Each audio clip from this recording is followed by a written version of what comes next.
Morning, the Caddo Sheriff's race heads to court. Hanging in the balance is Sheriff-elect Henry Whitehorn's one-vote victory over attorney John Nicholson. Nicholson filed a lawsuit after a recount still verified Whitehorn the winner by one vote. Joining us this morning is local attorney Royal Alexander. Thank you for joining us. Certainly. Yeah, absolutely. So Nicholson is saying that he wants a hand recount. The Caddo Parish Board of Supervisors of Elections did it by machine, the optical scanner instead. What do you think the chances are that the judge decides, hey, let's just do a hand recount of all 7,800 votes? You know what's interesting? A judge has discretion to do a lot of things. I do think a hand recount vote is the most precise way because literally you're counting one by one. I have read one of the allegations is that the Scantron machine has a margin of error. Well, here we've heard of polling where it's plus or minus 4% in a poll of a candidate. Here, we don't even need plus or minus a percentage. We just need one vote. One vote, yeah. So Judge Blake will have a lot of discretion to do and hear the things he wants to hear. He could order something instead of an entire new election. He could order this particular recount. He could do a number of things. It's just kind of interesting about the options that he has today based on the testimony he hears from people sitting on that witness stand. All right, and in that lawsuit, there's an affidavit from Creighton Light, who is the Republican designee on the Caddo Board of Election Supervisors, and he agrees with John Nicholson. He says after the November 18th election, Nicholson timely requested a hand count of the absentee ballots by mail, and they discussed in a meeting, the Board of Election Supervisors, along with Dale Sibley and Mike Spence, that there was discussion about whether the recount should be done by hand or by scanning machines. And the consensus of the board was to perform the recount using the scanning machine because a hand recount could not be timely performed, in fact, of the for the November 23rd before then. So what Creighton Light is saying is that he objected then and wanted a hand recount. However, public records from the meeting on November 21st shows, and you got to help me read this, it's kind of small here. It says that the candidates were there along with the constituents to review machine results, and Nicholson has formally requested a recount. However, when it was time to vote, the board confirmed through text the vote made earlier this morning, so they're confirming that vote earlier this morning, at the voting machine warehouse of whether said recount will be done by hand or scanner. Brenda Traylor confirmed voted scanner. Creighton Light confirmed voted scanner. RJ Johnson, Dale Sibley, and Mike Spence all confirm vote by scanner.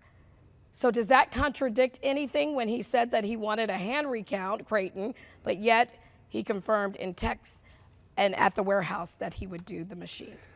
It's certainly a disputed issue. If I were Judge Blake, I would want to have Mr. Light testify today under oath and say, now, Mr. Light, what were you thinking? Because the judge can always question a witness themselves, the attorneys and then the judge, if he's not satisfied with an answer. Did you because he could say, Mr. Light, you appear to have said two different things here. Which one was your preference? And if he said, Your Honor, no matter what I may have done later, my hope was always for a hand recount.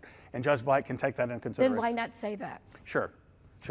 I don't know the answer, but I don't, if they took minutes and that's considered a formal election meeting and procedure, I mean, it certainly goes to the weight of the evidence, Dominique. Yeah, I mean, that's what we're doing. We're going through the allegations and we're trying to find the evidence to either back it up or refute it. Yeah.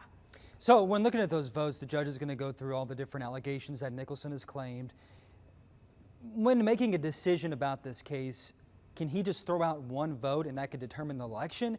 Or would he just say, hey, there's this one vote, here's two votes, or are we just going to do a whole new election? The short answer is he could do either of those things. Okay. A trial judge has a lot of discretion. As we said in the very beginning, I think whatever he does will be appealed. But he could say, this court is convinced based on the testimony of if all 12 testify today, which is going to be fast to get 12 people through, I'm convinced that this is what happened. I believe the evidence shows that either Chief Whitehorn, it ends here with his victory, or that there's enough, one or two votes. I heard enough evidence today. Maybe I don't agree with all 66 pages, but one or two things happened that could have caused it to be a tied election.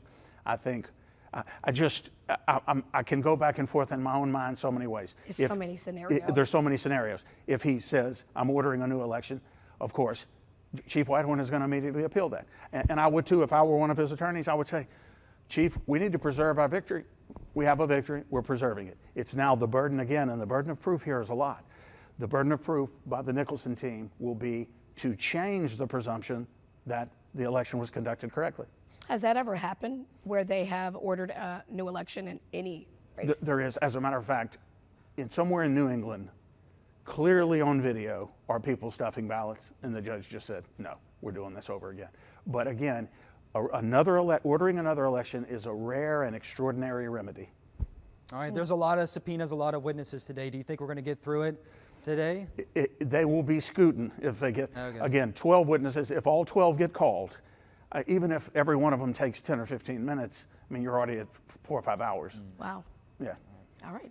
All right, Mr. Alexander, thanks so much. You'll be with us in the 6:30 half hours. Very good. Thanks so much. Back in a moment.